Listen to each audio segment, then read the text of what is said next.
로마서 10장 형제자매 여러분, 내 마음에 간절한 소원을 가지고 하나님께 드리는 기도가 있습니다.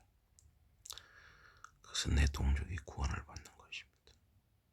나는 증언할 수 있습니다.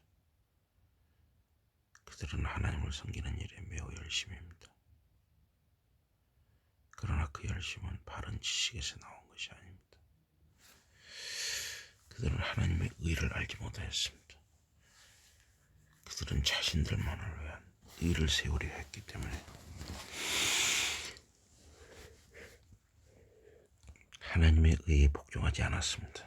그리스도를 믿는 모든 사람이 하나님께서 받아주실 만한 사람들이 되게 하시려고 그리스도께서 나타나셨습니다. 그러므로 그리스도는 율법의 완성이셨습니다.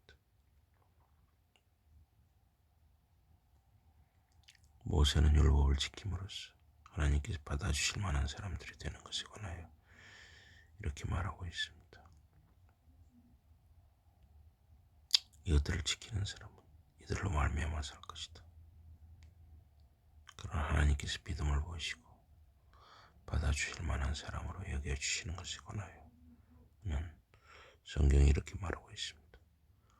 너는 마음속으로 누가 하늘에 올라갈 것인가 라고 말하지 말아라.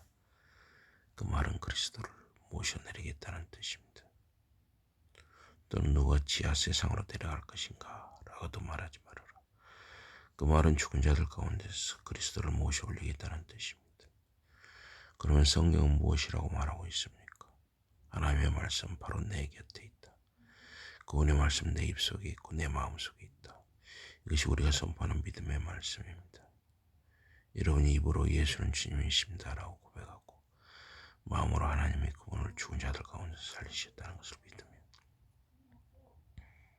여러분은 구원을 받을 것입니다. 그렇습니다.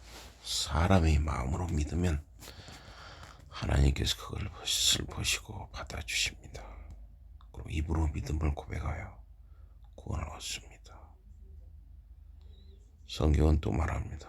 누구든지 그를 믿는 사람은 부끄러움을 당하지 않을 것이다.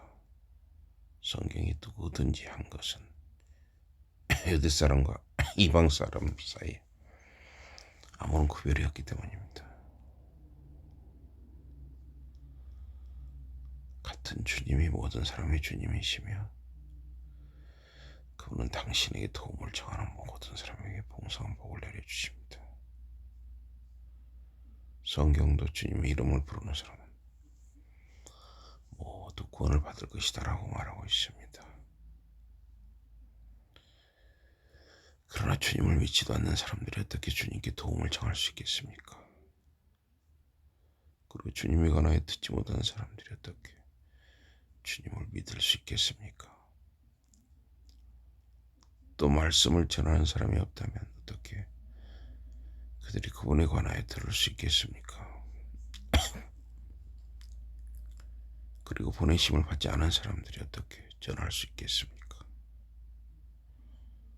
성경에 기쁜 소식을 전하는 사람들이 오다니 이 얼마나 반가운 일인가라고 쓰인 것과 같습니다. 그러나 모든 이스라엘 사람이 기쁜 소식에 순종한 것은 아닙니다. 이사야도 이렇게 단식하였습니다. 주여 우리가 전하는 말을 누가 믿었습니까? 믿음은 듣는 데서 시작됩니다. 그리고 그리스도에 관하여 이야기하는 사람이 있어야 사람들이 들을 수 있습니다. 그러면 내가 묻겠습니다. 이스라엘 사람들이 기쁜 소식을 듣지 못했습니까? 아닙니다. 그들은 들었습니다. 성경이 말합니다. 그들의 목소리가 온 세상에 울려 퍼졌고 그들의 말은 세상 끝까지 전해졌다. 내가 다시 묻습니다. 그럼 이스라엘 사람들이 제대로 알지 못한 것일까요? 아닙니다. 그들은 알았습니다. 무엇보다도 모세가 하나님의 말씀을 이렇게 전하고 있습니다. 내가 민족이 아닌 자들을 써서 너희가 샘내게 하였고 깨달음이 없는 백성을 써서 너희가 화내게 하겠다. 그리고 이사야도 담대하게 하나님의 말씀을 전합니다. 나를 찾지 않던 사람들이 나를 발견하였고 나를 구하지 순종하지 않던 사람들에게 내가 나를 드러내 보였다. 그러나 그는 이스라엘 사람을 두고는 이렇게 말합니다. 내가 이 백성을 맞이하려고 하루 종일 발을 벌려 기다렸으나 그들은 순종하지 않고 거역하는구나. 로마서 10장이었습니다.